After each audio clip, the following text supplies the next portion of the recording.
ॐ अज्ञानतिमिरान्धस्य ज्ञानाञ्जनशलाकया चक्षुरुन्मीलितं येन तस्मै श्रीगुरवे नमः।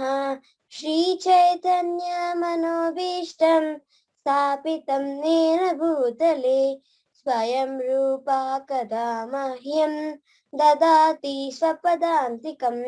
वन्देऽहं श्रीगुरुर्श्रीयुत पदकमलं श्रीगुरुर्वैष्णवांश्च श्रीरूपं साग्रजातं सहगण रघुनाथं सजीवम् साद्वैतं सावधूतं परिजनसहितं कृष्ण चैतन्यदेवं श्रीराधा कृष्णपादान् सहगण रघुनाथं सजीवं साद्वैतं सावधूतं परिजनसहितं कृष्ण चैतन्यदेवं श्रीराधा कृष्णपादान् सहगण सजीवम्। हे कृष्णा करुणा सिन्धो दीनबन्धो जगत्पते गोपेशा गोपिका कान्ता राधा कान्ता नमोऽस्तुते। तप्त काञ्चन गौराङ्गी राधे वृन्दावनेश्वरी वृषभानुसुते देवी प्रणमामि हरिप्रिये। वाञ्छाकल्पतरुभ्यश्च कृपा सिन्धुभ्य एव च पतितानां पावनेभ्यो वैष्णवेभ्यो नमो नमः। जय श्री कृष्ण चैतन्य प्रभु नित्यानंद श्री अद्वैत गदाधर श्रीवासादि गौर भक्त वृंद। हरे कृष्णा कृष्ण कृष्ण हरे हरे हरे राम राम राम हरे हरे। हरे कृष्ण माता जी। హరే కృష్ణ. ఒక లైన్ తప్పు చెప్పావు, ఈసారి సరిగ్గా చూసుకో. ఓకేనా? ఓకే మా. Yeah. So today we'll be discussing about chapter 12. So this is a very important chapter. It is called as devotional service. So before that, I'll start my prayers. Om Namo Bhagavate Vasudevaya. Om Namo Bhagavate Vasudevaya. Om Namo Bhagavate Vasudevaya. Nama Om Vishnupadaya Krishna Prastaya Bhutale Srimate Bhakti Vedanta Swami Niti Namini Namaste Saraswate Devi Gauravani Pracharine Nirvisesha Shunyavadi Pashatya Deshatarine.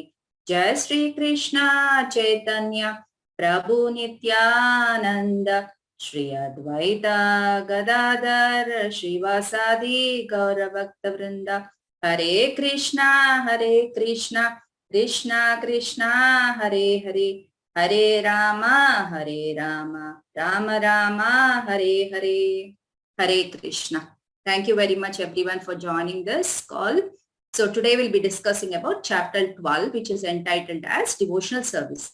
So you all know, right? The middle 6 chapters is called as Bhakti Yoga. So this is the last chapter in that particular section. Okay.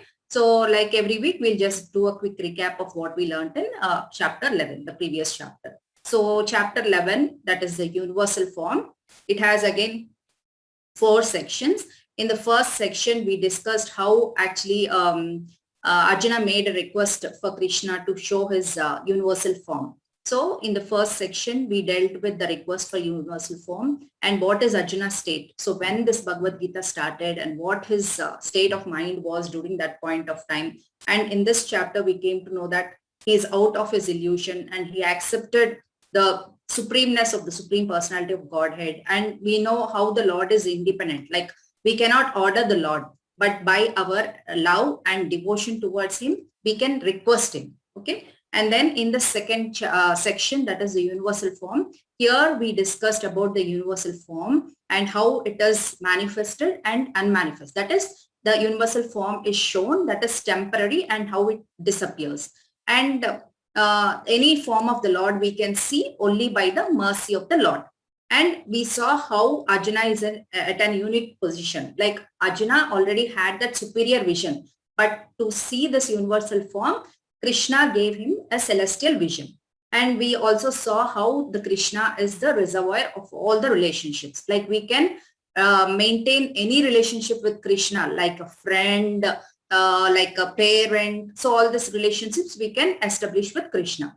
And then in the third section, after seeing the universal form, Arjuna was really amazed by the universal form, by seeing that magnificent form. And then that actually instilled fear in him, and he requested Krishna to actually close that form, and he was offering prayers during that time. And finally, Arjuna requested Krishna to show his four-handed form, that is the Vishnu form we saw in that picture. And then the two-handed beautiful form, how Krishna will be there in Goloka Vrindavan. So that form of Krishna, Arjuna saw. And that is the most beautiful form, and that is the form which the devotees aspire to actually see. And that is a form wherever that manifested in the Goloka Vrindavan. So the two-handed form is the ultimate form. Okay. So now in this chapter, we have like 3 sections. So comparatively, this chapter is the smallest chapter. We have only 20 verses, but this is the most important chapter if we want to progress in Bhakti Yoga. What all we are doing right now, that will be explained in this chapter. Okay. So the first section is from the verse 1 to 7, where Krishna says that Bhakti Yoga is the best. Okay. And the second section that talks about progressive stages of devotion. Okay. And what are the levels Krishna will explain to us. And in the third section, that is, we are talking about, Krishna talks about the qualities that endear one to Krishna. That is from the verse 13 to 20. So what is that endearment? Like if we, if someone have to embrace us or adore us, those are the qualities which we have to, if we want to please someone, right, we should have those qualities. So those qualities are explained in this particular section. So now let's move on to the first section. The first section is Bhakti is the best. So Krishna is saying here that Bhakti is the best. Why Krishna is saying Bhakti is the best, we'll see. Again, this chapter starts with Arjuna asking a question. So what is the question Arjuna is asking here? Arjuna is asking if who is the best, like whether the person who is actually worshipping the impersonal Brahman. So we all discussed in the 4th chapter, right? Like we have different aspects of Krishna. Like we have the Bhagavan feature then we have the Brahman feature, right? Brahman feature is the person who actually worships the light form. They think only the effulgence which is coming out from the Supreme Lord, right? They think only that light wala form is God. Okay. So Arjuna is asking here, which person is greatest here? Whether the one who worships the impersonal form, that is the Brahman, is great, or whether the person who performs devotional service is the best. Okay. So we might get a question here. Why is Arjuna actually asking this question? Because Krishna several times he told that Bhakti Yoga is the best. Number of times we have heard from Krishna, right? But again, now Arjuna is asking this question for the sake of us, because in the previous chapter, we saw that universal form, right?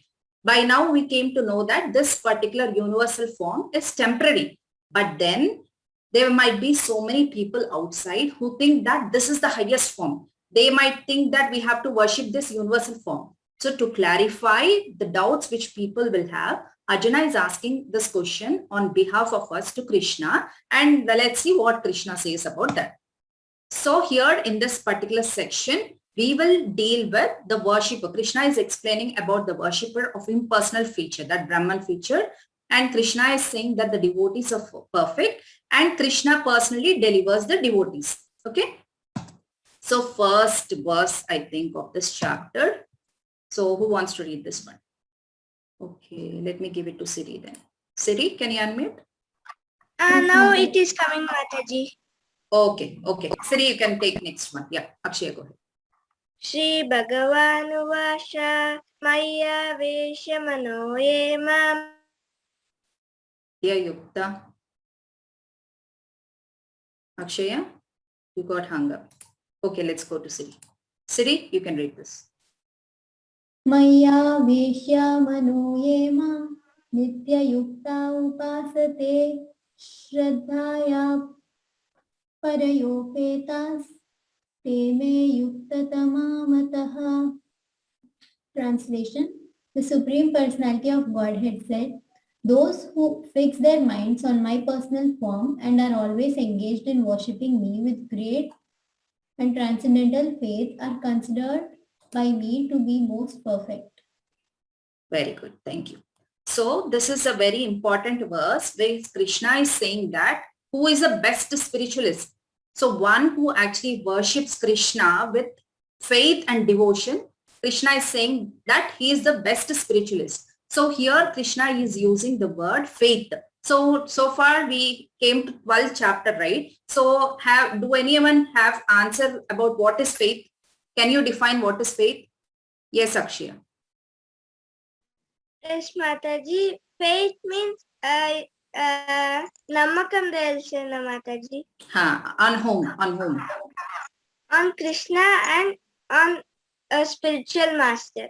Very good. Excellent answer. Yeah. So the faith Krishna is talking about here is the faith towards Krishna, that Krishna is the source of everything and Krishna will protect us. Okay. So that is the faith Krishna is talking about. So he is saying, Krishna is saying here, one who fixed their mind on the personal form, not that impersonal form. The personal form, which is the personal form, that is a two-handed form of Krishna. So one who actually fixed their mind on that personal form and are always engaged in the devotional service with faith. So many people will engage in devotional service, but they don't have faith. They just perform it as a ritual. Not like that. We should perform it with great love and faith, devotion. Then Krishna is saying that that devotee is a perfect devotee. He is the best spiritualist. Okay. So now we have one more verse here. Yeah. So who want to read this? Akshaya, give it. Can you unmute, Akshaya? Yes, Mataji. Yeah. क्लेशोऽधिकतरास्ते अव्यक्तासक्तचेतसम् अव्यक्ता हि गते दुःखं देहवाब्धिर् avavyate. Translation: for those whose minds are attached to the unmanifested impersonal feature of the Supreme, advancement is very troublesome. To make progress in the discipline is always difficult for those who are embodied. Very good. So Krishna itself is saying the worship of the impersonal feature, that is the Brahman feature, only the light feature. So Krishna, he himself is saying that the persons who actually worship this impersonal feature of mind, for them making any progress in the spiritual path is troublesome. To make progress in that discipline is always difficult. So Krishna itself is confirming. So we'll see in more detail about this in a tabular form. We have next that. So here you can see, right, there is a tabular form which is talking about the impersonalist. That is the person who actually believes that there is no form for the God, for Krishna. So he meditates on the formless, like something, some light or something they'll worship. And a devotee, what a devotee does is they meditate on the deity form. So all of us has pictures and deities at home, right? So many of you during Janmashtami, you worship the photos and you have Laddu Gopal deities at your home, right? So the devotees, what they do is they worship on this deity form. And this impersonalist, they think that there is no form and they worship that formless. So they don't know basically what to worship. They will think that light is a form, and sometimes they will just keep a triangle sort of thing at one place. They will worship like that. Okay. And next, if you see this impersonalist, they cannot control the senses. Okay. Because senses, we have so many senses, right? Can we control our tongue? We cannot control anything, right? Basically. But for a devotee, they can engage those senses. For example, we have the tongue. With our tongue, what we are doing now? We are discussing about Krishna. right? So we can engage our senses in the service of the Lord. Like if we have hands, right? With these hands, we can cook nice prasadam for Krishna, offer to him like that. And we have legs, right? With the legs, we can walk to the temple, we can go to the yatra, we can go to different dhams, like we can go to Mayapur, Vrindavan. So we can engage our senses. But the impersonalist, if he is thinking that there is no God, right? There is no form for the God, where he'll go? Can he go to dhams? Can he actually prepare prasadam and offer to anyone? Basically, he cannot establish any relationship, right? See, even at our home, our mother is there at home. So we are the children for our mother. So she will cook food for us, right? So we will offer it to Krishna and then she will serve that to us, right? But if there nobody at home, then to whom she will actually offer that? So it is always important to have a relationship. That relationship we will be able to establish with Krishna if we are a devotee. Okay. And this third one, if you see third point, understand the Brahman through Upanishad. So this Brahman form, right? If someone is thinking that Lord doesn't have any form, they have to read so many Upanishads, and these Upanishad, that language also is very difficult. And you have to know Sanskrit to actually understand that. So that becomes very hectic and tedious job, right? Basically, they don't understand anything, even if they, and we have so many Upanishads, right? 108 Upanishads we have. Is it really possible for a person to actually read all those Upanishads and understand it? No, right? Yeah. So for the impersonalists, it will become difficult. But for a devotee, if you see, understanding Krishna through devotional service by rendering Nava, Vidha, Bhakti, it is very easy. So whatever we are doing now, we are doing Shravanam, Kirtanam. So all this Nava, Vidha, Bhakti, we are actually performing. We are listening, we are using our intelligence, we are listening to Krishna Kada, we are trying to understand Krishna, like what Krishna likes, how Krishna was there in Vrindavan, what are the childhood pastimes of Krishna, all this we are trying to understand so that we can establish a personal relationship with Krishna. Okay. And here for the impersonalists, it is very troublesome to understand all this. It is very troublesome because they cannot fix their mind, right? When there is no deity or when there is no physical relationship you can establish with a person, it will become very troublesome, right? But for a devotee, it is very easy and it is natural. Like you can dress up. If you have a Laddu Gopal at home, right, you can nicely dress up to him. You can give him nice shower every day. During Ekadasi, you can perform Abhishekam to him. So all this you can perform. But what will the impersonals do? Light, he cannot do anything, right? Can he actually give a dress for the light? No, right? They cannot do all that. And there will be no relationship with the Lord. But here at the devotional level, we will have intimate personal relationship with the Lord. And then it depends on our own endeavor here, because it is our free will. We are thinking that there is no form for the Lord and all. So it is totally dependent on our own endeavor here. But here Krishna delivers his devotees because we are doing that, performing that bhakti. We are performing the devotional service towards him. Krishna will deliver us. Where he will deliver? He will deliver us. He'll take us back to him. Okay. And here the realization is only partial. That is only Sat and Chit feature we will know. But there is no relationship. There is no bliss. But in the devotee form, the devotional service which we perform, that is the bhakti which we perform, there is complete realization. That is Sat Chit Anand. Because we are worshipping the Vigraha form of the Lord, there is complete bliss. Okay, Sat Chit Anand we will experience. So here there is a life lesson if anyone wants to read. Brinda? Yes, Mataji. Complex process does not mean it will give better results than a process which is simple. Stop choosing by externals. Very good. So what is this life lesson about is, see, sometimes if something is very complex, right, we get attracted to us. We think, okay, if there is a big bungalow and someone is actually meditating inside, we will just get attracted seeing that big bungalow. Okay, these people are doing so much in these many acres of land, and people get attracted and they go to that person. But what they're doing inside, they're just meditating upon something which doesn't exist. They are thinking that the Lord is not there, the Lord is formless, and they're just meditating on the light form. So we should not choose by externals. External appearance is not important. And always need not be very critical. So some people will think if we actually ask them to come to ISKCON and chant the Hare Krishna Maha Mantra, right? They won't be satisfied. They'll think, what, only this mantra you're saying? The mantra means it should be something big one which we cannot pronounce, and it should not be given for everyone. It should be very secret sort of mantra they want. But that is not like that. We should not choose by the externals. We should realize what is said in the scriptures, what is the teachings of Krishna, which is given in Bhagavad Gita, and based on that, we have to follow. Even in our real life, right? We should not get attracted to things like if we see the big shopping malls and all, right? We just get attracted to the food and the things there. So we should not get attracted by the externals. Okay, that is this life lesson. So here again, we are talking about the Nava, Vidha, Bhakti. So you all know, right? Like we have Nava, Vidha, Bhakti. We'll discuss in chart form in the next one actually.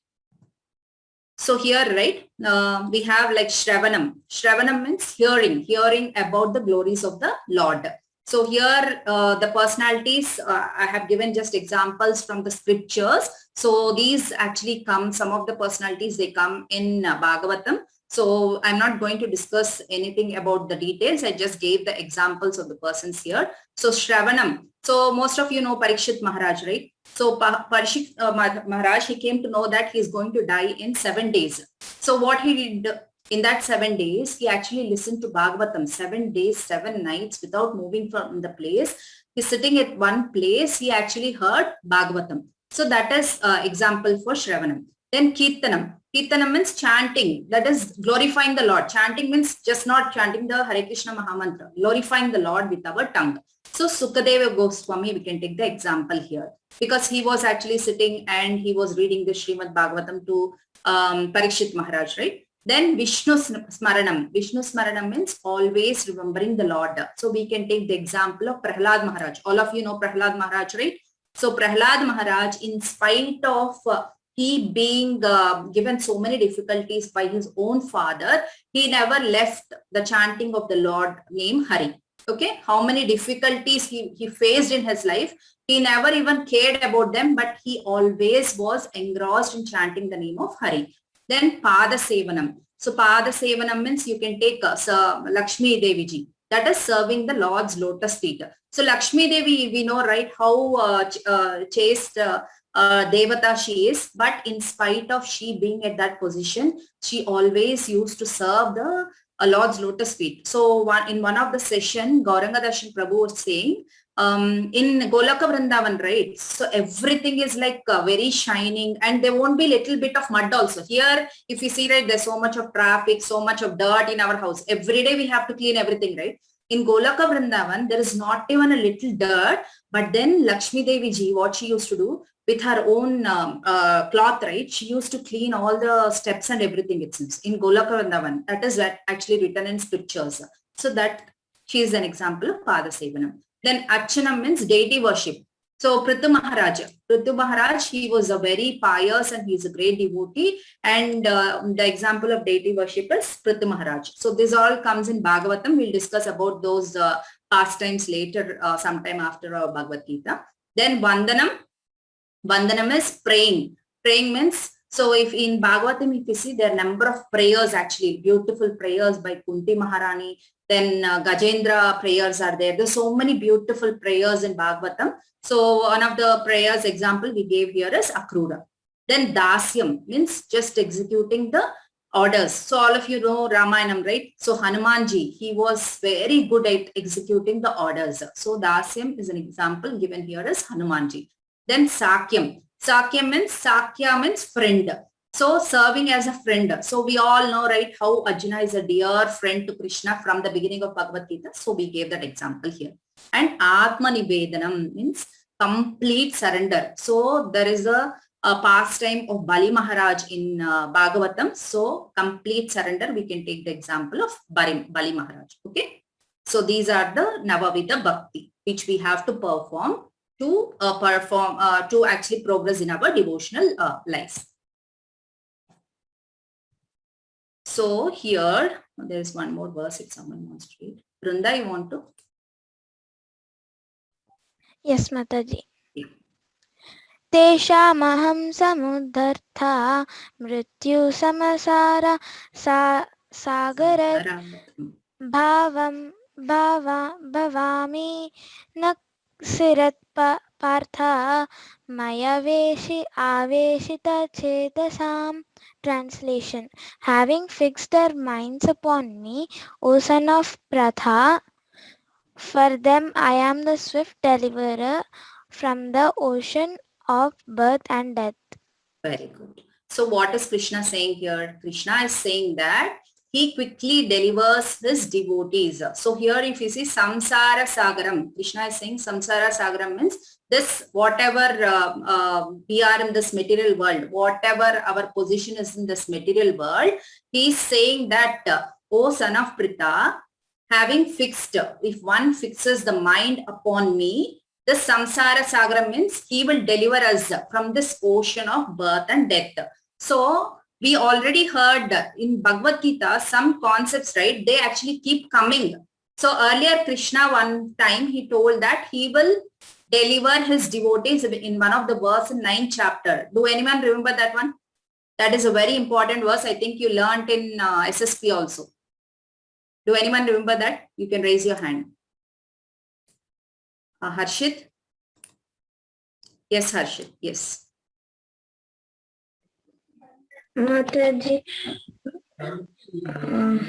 I told the example of Arjunacharya also. Param Brahma, Param Dharma. No, not that one. Krishna delivers his devotees, personally comes and delivers his devotees. I told Arjunacharya story where he strikes off also, right? Yes, Akshay. No, not that one. Not that one. Yadyata charati is like you have to lead, right?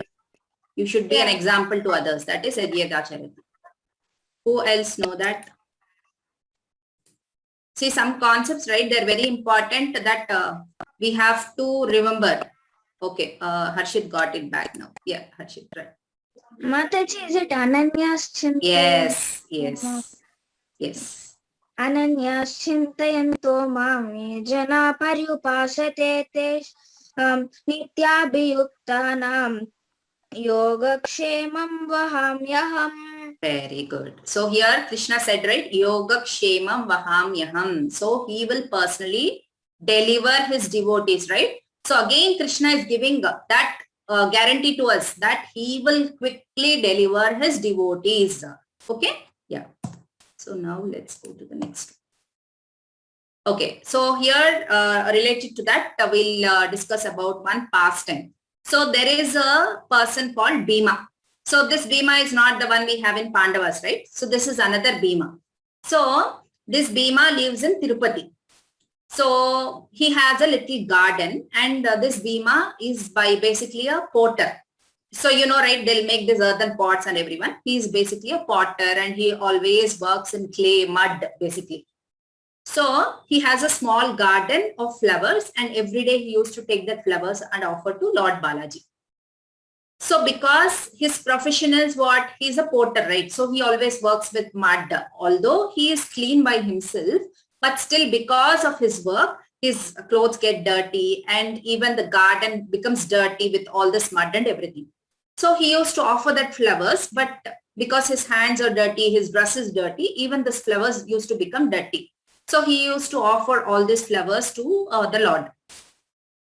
So there is another devotee. So he is a dear devotee to the Lord, Venkateshwara Swami. Okay. So there is another devotee called as Tondaman. So he is a king. He is also a great devotee. So he used to offer golden flowers, like flowers which are carved out of gold. And every day he used to go and offer golden flowers to the Lord Balaji. So one day when he went to offer the flowers, right, he saw some flowers, like very dirty flowers offered there. And he saw that and he said, what? Who offered these dirty flowers to the Lord? Just remove them off, he was telling. Then even before his soldiers or his assistants would come and remove the flowers, or even the pujaris are there, right? So he instructed that pujaris to actually remove that flowers. Even before that pujari could come and remove those flowers, right? Lord Balaji actually talked to Tondaman saying that don't remove those flowers. Those flowers are given by my devotee Bhima. Don't remove them. Then Tondaman asked Balaji, see, these flowers is very dirty and you are saying I should not remove them. Then Lord said, it is not you're seeing only the dirt on the flowers, but I am seeing his bhava. So bhavagrahi. So who is a bhavagrahi? Who actually sees the intention, what the intention we have. They don't see the quantity or the quality, but the intention. Like then Lord Balaji answered, like I'm just seeing the intention of him, how he offered with love and devotion. So please don't remove those flowers. Then this Tondaman, he actually asked Lord Balaji, oh wow, I think he's a great devotee. You're talking a lot about him. Will I be able to meet him where this devotee will be there? Then he told there is a devotee called as Bhima. He lives in so and so place. Then this king personally went to meet Bhima. And this Bhima was so surprised. Oh my dear king, you being at this position, you came to actually meet me. Then he narrated everything. So what we have to understand here is, like the Lord Vishnu or Krishna, he is a bhavagrahi. He actually sees our intention. Okay, but so see, because now Balaji said even they're dirty, it's fine. But intentionally, we should not offer dirty flowers to the Lord. We have to do whatever we can do. But Lord always, we have to understand that Lord always sees our intention. Okay. So here there is a life lesson if anyone wants to read. Harshini? Yes, Harshini. Such a strong recommendation, wide range of services. Guarantee for this life and the next. Yes, dear friends, devotional service is the best. Yes. So this is a very important life lesson again. See, 2 times in Bhagavad Gita, Krishna is saying that Bhakti is the best and he will deliver his devotees personally. So how strong this recommendation Krishna is giving for us? So he is guaranteeing not only for this life, for the next also. So we have to understand that devotional service is the best by this. Okay. So that is the end of first section. Now we are going to the second section. That is the progressive steps in Bhakti. So here we have an important verse if anyone wants to read. Okay, who haven't read? Sahiti. So I have seen Sahiti raising her. Yes, Sahiti. Yeah. Mai eva mana adhyasva mai buddhim niveshaya nivashyasi mai eva ata udvam na samshaya. Translation: just fix your mind upon me, the Supreme Personality of Godhead, and engage all your intelligence in me. Thus you will live in me always without a doubt. Very good. So here again, Krishna is giving us a guarantee. He's saying that if you fix your mind and intelligence on me and engage whatever you're doing with your mind and intelligence on me, then without any doubt, you will live with me. Means we will go back to Goloka Vrindavan. So this many times Krishna is giving us that guarantee that if we perform the devotional service with love and devotion, we can go back to him. Okay. So we'll see what are the progressive steps which Krishna gave us.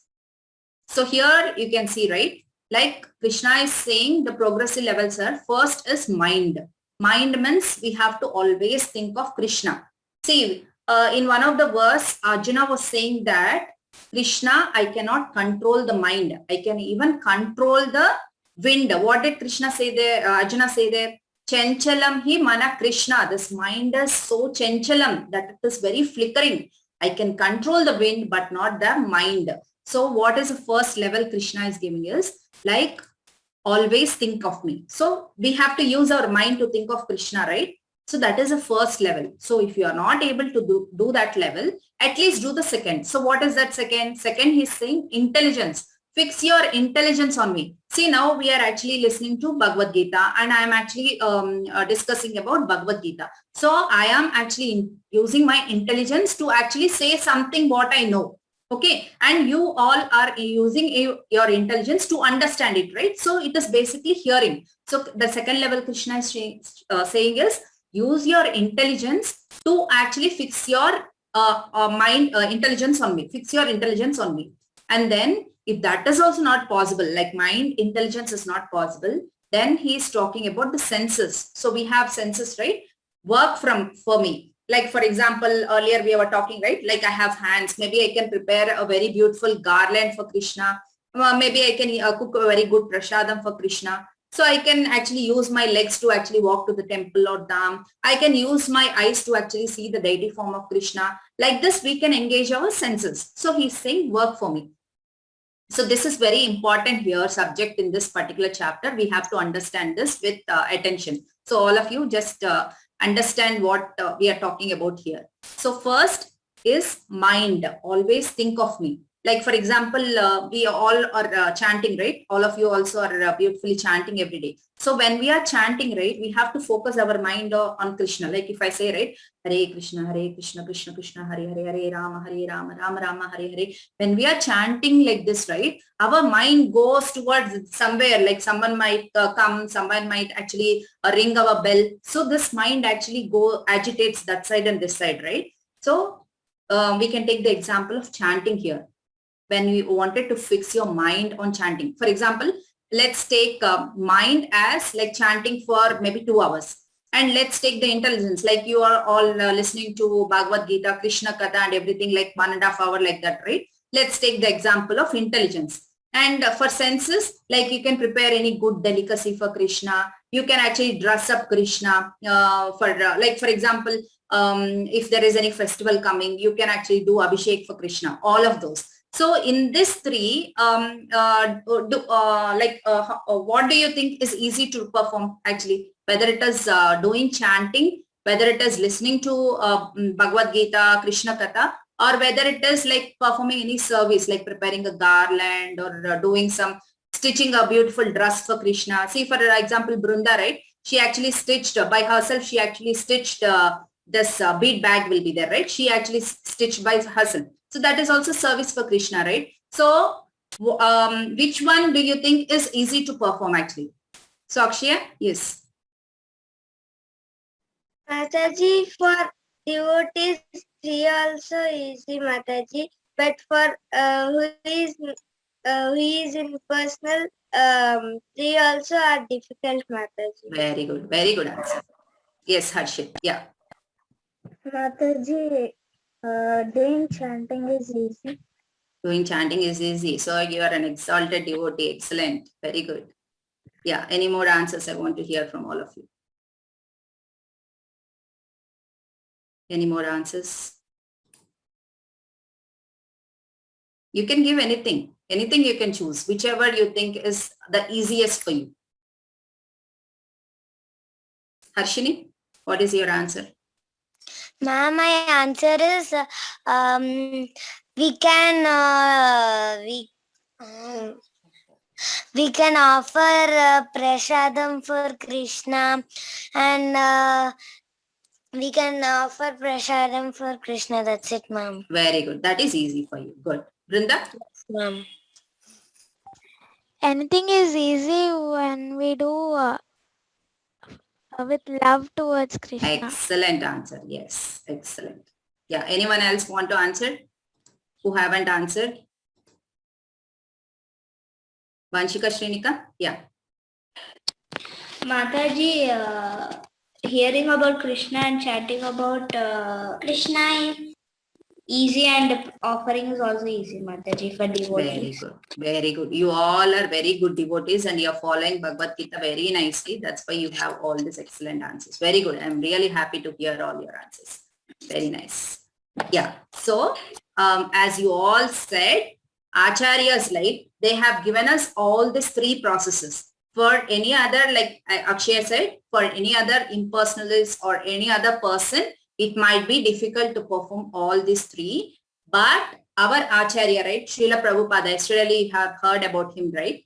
He gave us these three. So because of him, we are able to chant. So all of us are chanting, right? We are chanting Hare Krishna Mahamantra almost every day. Yeah. And second one, using, so while chanting, right, while chanting, you don't need to use your intelligence, right? It is not a big mantra where you need to use your intelligence and sit attentively. Okay, maybe I'll forget next word. Hooray, next word, like that. You don't need to sit, right? You don't need any intelligence basically. So you can just chant. Okay, so you don't need to use your intelligence, but then you have to focus your mind, right? See, this mind is very flickering. So if I chant like Hare Krishna, someone might disturb, like my daughter might come, Nitya might come, she might disturb. Okay, what Nitya? I'll say, I'll forget this mantra. So like that, it might happen. So we have to focus our mind while chanting. So that is why it is important to chant in the morning. So that's why Acharyas, what they say is, when you chant in the Brahma Muhurta, right? Like Brahma Muhurta is like 1.5 hours before the sunrise. Then when you chant at that time, nobody will be there to disturb us. And we can actually peacefully sit and complete our rounds. That is what Acharyas gave us. That is what Srila Prabhupada gave us. Okay.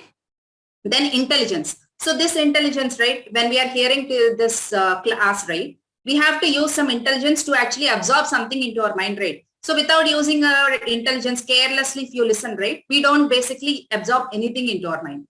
Okay. So for hearing, we need our intelligence. So we are hearing, right? All of us are hearing from so many months. We are actually hearing to all this, right? So we are using our intelligence. We are using our mind, and we are all using our senses also. So we perform Janmashtami so beautifully, right? You all have participated. So you have performed different performances you have given. So for whom we have given that? So we have done that all to please the Supreme Lord, right? So because of our senior Acharyas, because of our Srila Prabhupada, we are able to engage our mind, intelligence, and senses. So we are already, we have taken that steps towards a progression towards bhakti. Okay. Understood? Yeah. Who want to read this life lesson? Harshit, yes. Yes, ma'am. Very few things in life comes in with such a complete Guarantee. Everything else comes conditions apply. So you might have all seen, right? This conditions apply. See, if you go to a shopping mall, but they will say buy one, get one. But then when you go inside, if you see the tag, it will be written in small letters with an asterisk there saying conditions apply. But Krishna is giving us this guarantee. He's saying if you follow those 3 steps, right, you will definitely come to me and I will deliver you personally. That's what Krishna is saying. So we have to believe in scriptures and we have to follow the regulations which are given in our scriptures so that we will actually go back to Godhead. So we will be delivered from this Dukkalayam Ashashvatam. Krishna was saying, right, this material world is Dukkalayam. So whatever, whichever relationship you take in this material world, it is always an asterisk. Why is it an asterisk? Because it is temporary. Everything in this material world is temporary. Okay. So here the process to purify. So our senses, we have this senses, right? So these are the regulations which are given by Acharyas. Like how to purify our senses. We have to follow the guidance of the spiritual master. We have to rise early. So we discussed, right? Like if we chant early in the morning during the Brahma Muhurta, that is really very good. Then we have to go to the temple. It is really important to actually go to the temples and offer our prayers. Like if we offer Dandavat to the Lord, right? So it is important to do that. It is important to chant the Hare Krishna Mahamantra. And then when we actually go to any temple or anyone other's house where there is an altar, right? We should not go empty-handed. We should always take some flowers or we should take some fruits with them so that we can offer to the Lord. We should not go to any temple empty-handed. Either the flowers or the fruits are a must when we go to the temple. And cook for deities. So we have Laddu Gopal at our house. So we can cook prasadam, offer it to the Laddu Gopal and then take that prasadam. And then we can honor prasadam. Whatever is offered to the Lord, we can actually, because little quantity, for one person food we'll offer to the Lord, right? When we actually bring that food back, and if we actually mix the food with the other items which we prepared, it will become prasadam, right? So all of us, the family together, can honor the prasadam. And then constant hearing Bhagavad Gita, like we are doing already, right? We are doing Bhagavad Gita, Krishna Katha and everyone from devotees. Then qualification. What is the qualification? Anyone can do. There is no qualification. Anyone can do this devotional service. There is no particular qualification. And what are the result? The result is surety of the love of Godhead. See, when we actually do something to others, right, there will be reciprocation from others, right? We generally expect some reciprocation. So Krishna is giving us that surety. If we show love and devotion towards him, he will reciprocate towards us. That is what Krishna is guaranteeing here. So here, there is a life lesson. I want, okay, Brinda. Yes, Brinda. Yes, Mataji. Is it easy? Yes. Is it doable? Yes. Am I getting convinced? Yes. Am I feeling positive? Yes. Do I want to seriously give it a try? Yes. Note. If 3 or more yes, chant loudly. Hare Krishna, Hare Krishna, Krishna, Krishna Krishna, Krishna, Krishna, Hare Hare Hare, Hare, Hare Hare Rama, Rama, Hare Hare Rama, Rama Rama, Hare Hare, Hare. and Bhakti Yoga has started. Very good. If your answers to this are S, even if 3 or more of them is S, then your Bhakti Yoga has already started. So for all of you who are in this call, already for you more than 3 are S. So Bhakti Yoga has already started. Okay. No, you cannot. Who will do this? Mataji. Yeah. Yes, Okay. Mataji. Abhyasepi asamartosi matkarma paramo bhavo madartam api karmani kurvan siddhim avapsyasi. Translation: If you cannot practice the regulations of Bhakti Yoga, then just try to work for me, because by working for me, you will come to the perfect stage. Very good. Yeah. So here what is Krishna saying again is, whatever regulations he gave, right, so far, if you cannot practice those regulations of bhakti, because some people are there, right, they won't even have that inclination towards devotion. They will say, if you ask them to chant Hare Krishna Mahamantra, they'll say, no, I cannot chant, I'm very busy, I cannot perform this devotional service. And some people will say, what? You're asking me to perform devotional service? You know what is my age? I'm still 20, I'm still 25. Like that they'll say.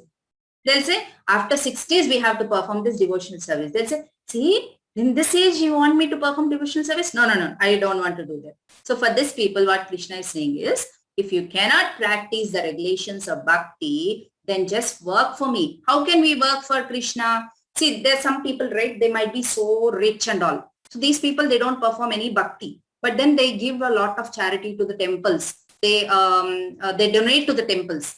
Like, for example, this Bhagavad Gita distribution and all is there, right? They actually donate so much of to that. So here you might be wondering why we have this picture. So far we have all beautiful pictures of Krishna and Arjuna. Why now we are having this COVID picture here? So this to make you understand that so far, like this is a old stats actually. It is like this May or something. You can see like 4 crore meals are actually served to the needy people through ISKCON. So this is where we have different centers and how they are actually functioning and all is there in this chart. Okay, so where is ISKCON getting all this money from? It is not that ISKCON is an international organization and it has so much of money. No. ISKCON gets this money from all of us when we actually donate to the temple, right? That is used in the right purpose because there's so many monks in the temple. Like you have seen Gauranga Darshan Prabhu come to our session, right? So he is a monk. So who has to maintain? ISKCON has to maintain him. Their daily needs, everything ISKCON has to maintain them. So from where does ISKCON get this money? And also people like us who donate, and some people who are not inclined towards the spiritual practice and all, at least if they do this donation, right, in the next life, they might get a very good devotional life. So that, so they will actually get to a perfect state. That is what Krishna is saying. So if you cannot practice the regulations of bhakti, then you can just work for me. Because by working for Krishna, they will become a perfect. They can go to the perfect state. That is what Krishna is saying. Okay, so the progressive steps to devotion. So if the same thing here, if one cannot follow the regulation of bhakti, right, engage all external senses in working for Krishna. Like, for example, we'll see, right, so last time when I went to Abid's temple, right, I have seen like during Janmashtami, I have seen like some carpenters who are actually outside, labor workers will be there, right? What they're doing, they're actually building the tent, then they're tying flowers and all. But they don't have any devotion towards Krishna. They're doing it as a job. But even they do like that, but they're engaging the senses. They're working for Krishna. They don't know directly they're working for Krishna, but then they're engaging the senses. Whatever work they know, they're engaging in working for Krishna. Even though they do like that, they will get amazing results. They'll be benefited a lot. That's what Krishna is saying. We have to work for Krishna benefit and then they will perfect. That is what Krishna is saying. And here we have one more verse if anyone wants to read. सक्तोऽसि कर्तुं मद्योगम् आश्रितः सर्वकर्मफलात्यागं तथा कुरु यथा. Translation. If, however, you are unable to work in this consciousness of me, then try to act giving up all results of your work and try to be self-situated. Very good. So there will be some people who even will not agree to this, that they cannot work for Krishna. That is what they say. So in that case, Krishna is saying, if you cannot even work for me in my consciousness, then at least he's saying, give up all results of your work. So whatever you are working, right, give up all that results. Don't get attached to that results. That is what Krishna is saying. So here again, we have a life lesson. If anyone wants to read. Shrinika and Vanshika. Mataji, the life lesson is not being seen. Okay, then I'll give it to Sahiti. Sahiti. With these various alternatives, Krishna is inspiring us to become one of ourselves, better version, benchmark with yourselves. Very good. So what is Krishna saying? Krishna, see, he is giving alternatives. So we took an example of a mobile. When you want to buy a mobile, right, you go to a shop. And if that person, the shop owner actually gives you one mobile, okay, take this mobile, go. If he says, will we be satisfied? No, right? He will show us different options to us. So same way, Krishna is giving different options. He is giving different options so that at least they will come to one level of bhakti. So here, the life lesson which says here is, Krishna is inspiring us with one or the other alternative he is giving so that we will become a better version of ourselves. So we have to be learning continuously. We have to benchmark with ourselves. We should not compare with others saying that, oh my God, they're progressing so much. I'm still here early. No, nothing doing like that. Krishna is saying we have to benchmark with ourselves. We have to contemplate ourselves. See how we are last week and how we are doing this week. Whether I have progressed, like whether I am sustaining. Like for example, say I'm doing 10 rounds every week from last week. This week, if I fall down, like if I'm doing 4 rounds or something, we have to benchmark with ourselves. We have to introspect and contemplate with ourselves, but not with others. Okay.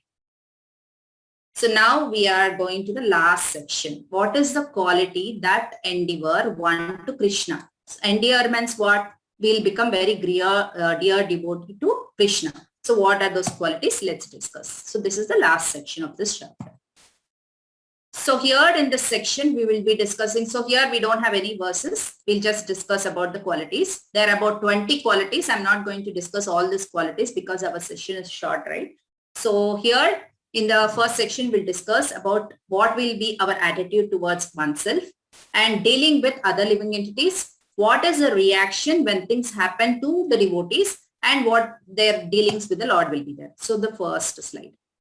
So attitude towards oneself. So these are all taken from the verses which we have from 12 to 20. Okay. Nirmana means free from the sense of proprietorship. So the devotee will never think, okay, whatever is my life today is because of me only. No, the devotee will not have that attitude. The devotee will have an attitude like whatever I am today is because of Krishna. So he gave me whatever I deserve. That is the attitude of the devotee. Then Nirahankara, free from false ego. The devotee will not have a false ego saying that everything is me. I want to become superior. Devotees, basically, they don't have so much of desires.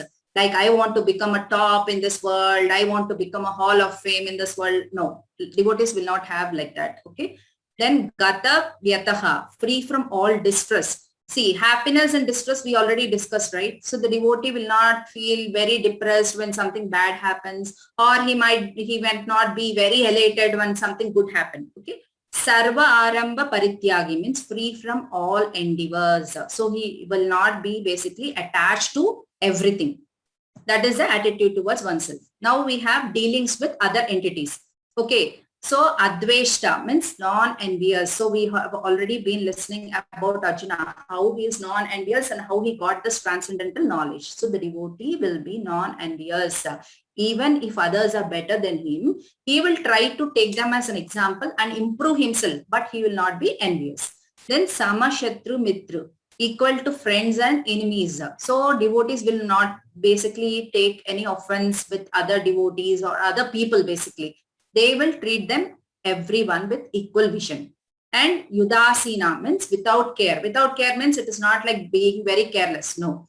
The devotee will not have that attachment towards it. See, for example, they have two children. One children is not performing well and one child is performing well. So the devotee will be equipoised with both of them. He will not be attached to the one who is performing well and he will be something lower to the child who is doing less. So he will be equipoised with everyone. And mauni means silence. Silence means it doesn't mean that the devotee will not speak at all. No, the devotee will not get into gossips or unnecessary things, unnecessary chant. So when he talks, when he or she talks, they'll be mostly talking about Krishna Katha. They will engage themselves in talking about the Lord. Okay. Next, reaction when things happen to them. So when mostly they will be very satisfied with themselves. Shami means they'll be always forgiving and tolerant. Then Suchi means they'll be pure at heart. They won't have any false intentions in their mind. Daksha means expert. If they want to do something to the Lord, if they want to please the Lord, right, they will be expert at whatever they're doing. Like you all performed very well at Janmashtami, right? So whatever talent you have, you utilize that for the service of Krishna. So that is the expertise. And na sochati, na kanchati. Neither laments nor desires. The devotees will not have desires and they won't lament for all simple things that are happening in the life. Okay, so here we have a life lesson if anyone wants to read. Yes, Mataji. Yeah. I'm in a better situation than I deserve to be. So the devotees should always think like that. Not only devotees, everyone should actually think like that. But because others, they don't actually go through these scriptures, right? They don't understand this. But the devotees will understand, thinking that if I'm in a better situation, then I deserve to be. So even if something happens bad or some misery comes into their life, the devotee will think that, okay, I think there might be so much big which should happen in my life. But because of Krishna's mercy, I just got this small thing. So that is a attitude of the devotee here. So the dealings of the Lord. So here the devotee will be very determined. Like if you are chanting the Hare Krishna Maha Mantra, we have to complete 16 rounds every day, right? So the devotee will be determined to chant the regular rounds. And Mayarpita Mano Buddhir means mind and intelligence entirely fixed on the Supreme Lord. Then engaged in devotional service with determination. Sthira Matir means fixed. Okay. So these are all the qualities which we are discussing. And let us discuss in detail about each quality now. So this picture we already saw, right, in 9th or 10th chapter, I think so. So here what we are saying, here we are talking about the tree. So if we sow a seed, right, who is sowing the seed here? The spiritual master is sowing the seed. And once we water it, how we are watering it? By chanting the Hare Krishna Maha Mantra and by hearing about the Krishna Katha. So then if we have a fertile land, what is a fertile land to grow? The fertile land has all these qualities. So once we have all these qualities like humility, forgiveness, satisfaction, non-envious, being equipoised, respect, simplicity, tolerance, when we have all these characters, right, Krishna will be very pleased with us. But Krishna will not be happy if we have all the negative things like being envious, having hatred, all this if we have, Krishna will not be happy. So let's discuss in detail about each quality here. So first we have non-envy, right? So non-envy is like we should not be envious of anyone. Like for example, in school, like you got 95% and some other of your friends have got 97%. So we should not be envious of them. So whatever we deserve, we got it. That is our attitude to be. We should not be envious of them. Okay, why didn't I get? See, healthy competition is always good. Okay, she performed better than me. She got 90%. Maybe next time I'll try better so that at least I will try to reach her. That attitude is good, but you should not have that attitude. No, she got 97 and everyone are praising her. I'm not getting that prizes. So that attitude we should never have. So here we can take the example of, there is a sage actually. So this sage, there is a person who went to this sage and he was asking for boons. Then this sage was so merciful. He said, okay, I can give you only 3 boons. But when I give a boon to you, your neighbor will get double of it. Then this person agreed, okay, fine. I want a boon. What happens if my neighbor get double of it? Just give me. Then he goes and asks, I have a very small house. Can you give me a big bungalow? Then the sage said, okay, granted, go. Then he went to his house and saw he got a beautiful palace and he was very happy seeing that palace. But his happiness was very for short time because the boon, the sage, what did the sage say? Sage said, your neighbor will get double of it, right? Now the neighbor's house is even double than this. So the neighbor got a big house. So he was not happy. Now again, he went to the sage and asked, I want a big car. So by the time he went to the house, he got a big car. And then when he actually saw his neighbor had 2 big cars and he thought now he got envious. See, I am actually going to the sage and I am asking for boons and I am getting this person. He is not going anywhere, but still he is getting double the boons. No, I am not happy. And he goes to the sage and he says, this time he asks, see, one of my eyes should be lost. He'll ask that boon. So what happens if he asks that boon? The neighbor's 2 eyes will be lost, right? Now he is happy. So we should not be like that at all. So we should not be that envious of others. So what we have to understand from this is we have to see for betterment, but then we should not see that others have to go down because of us. Okay? Yeah, that we have to understand here. So we have to understand that envy is indirect appreciation. See, when you are envious of some other person, right, you will automatically be very much appreciating them, right? Envious is being appreciated because you are envious that they're better than you, right? So you should not be like that. Yeah. Then we should not, this again is talking about envy. So it says like it is easy to show sympathy when someone others are in difficulty, but it is difficult to actually be happy when others are successful. So we should not have that attitude.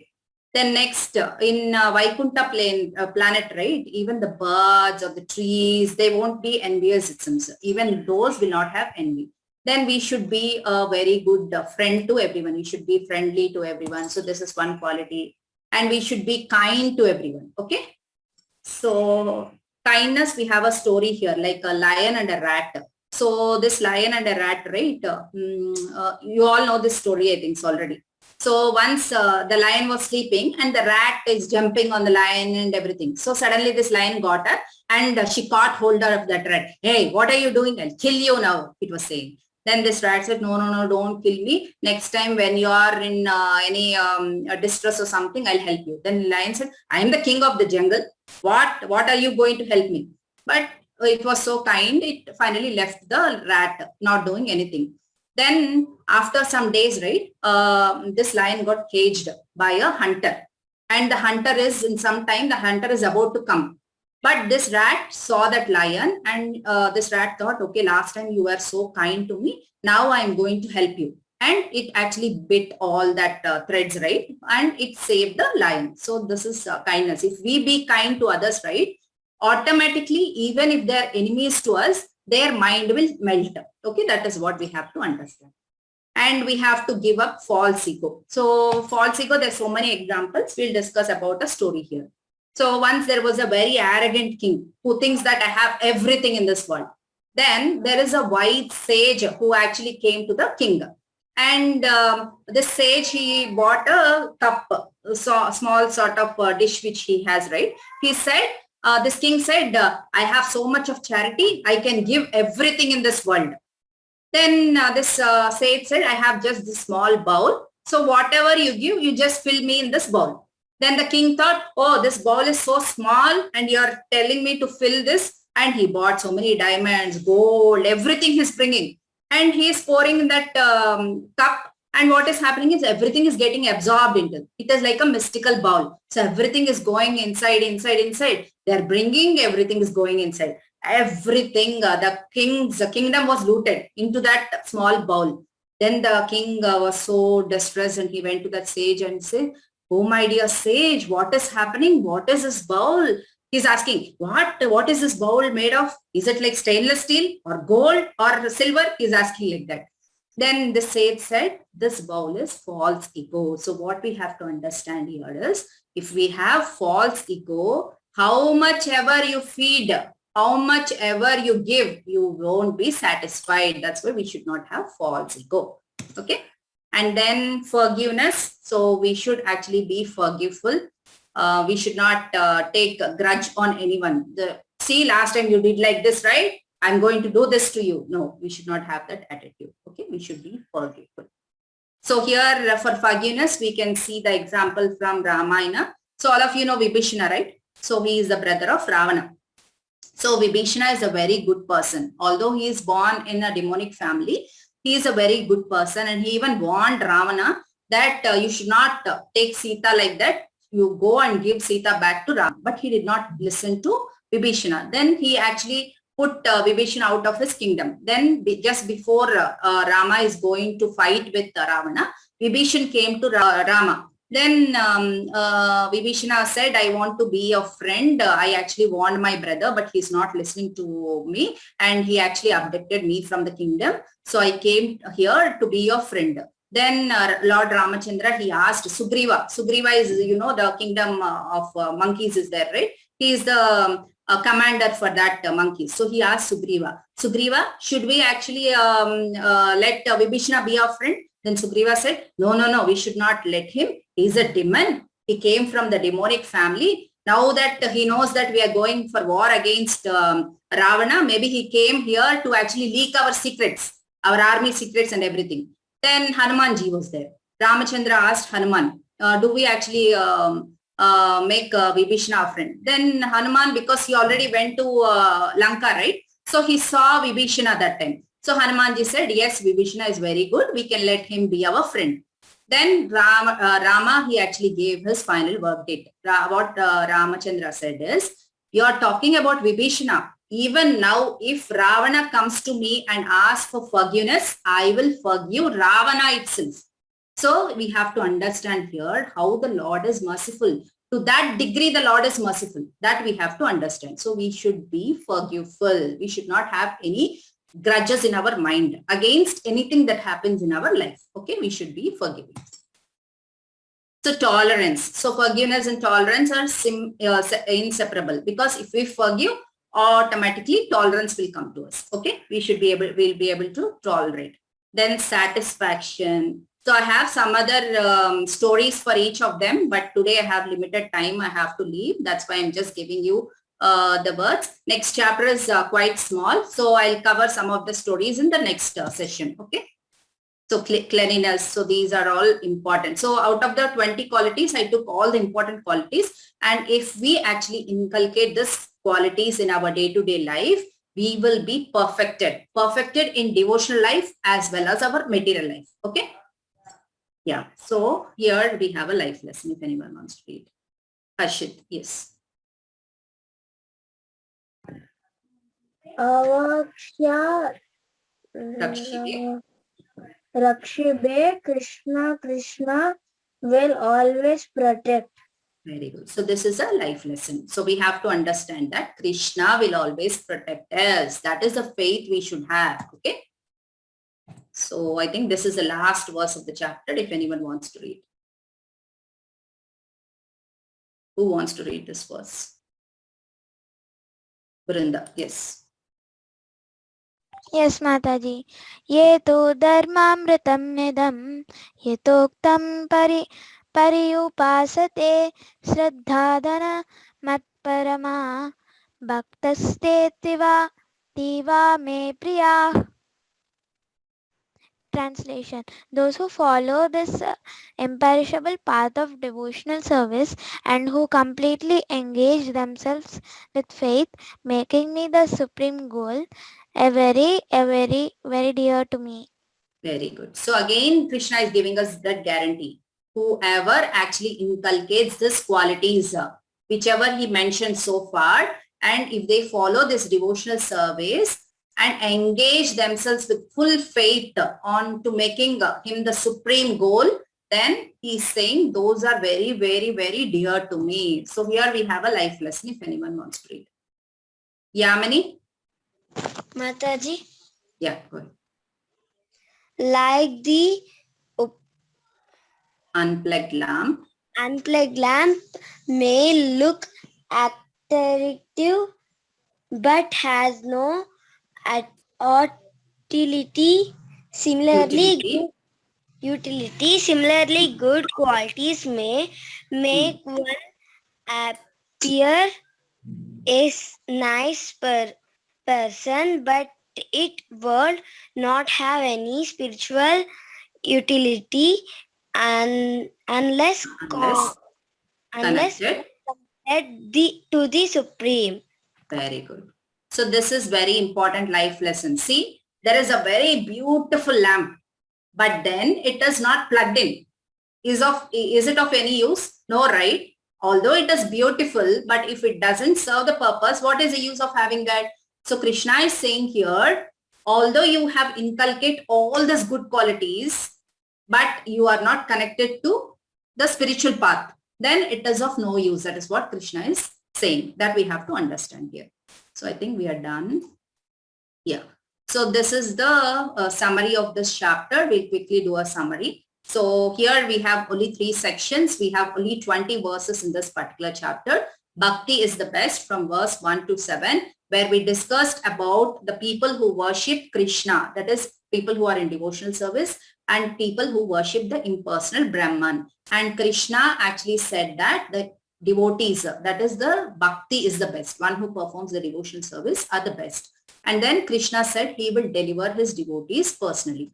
Then the second section is the progressive steps of devotion. That is from the verse 8 to 12.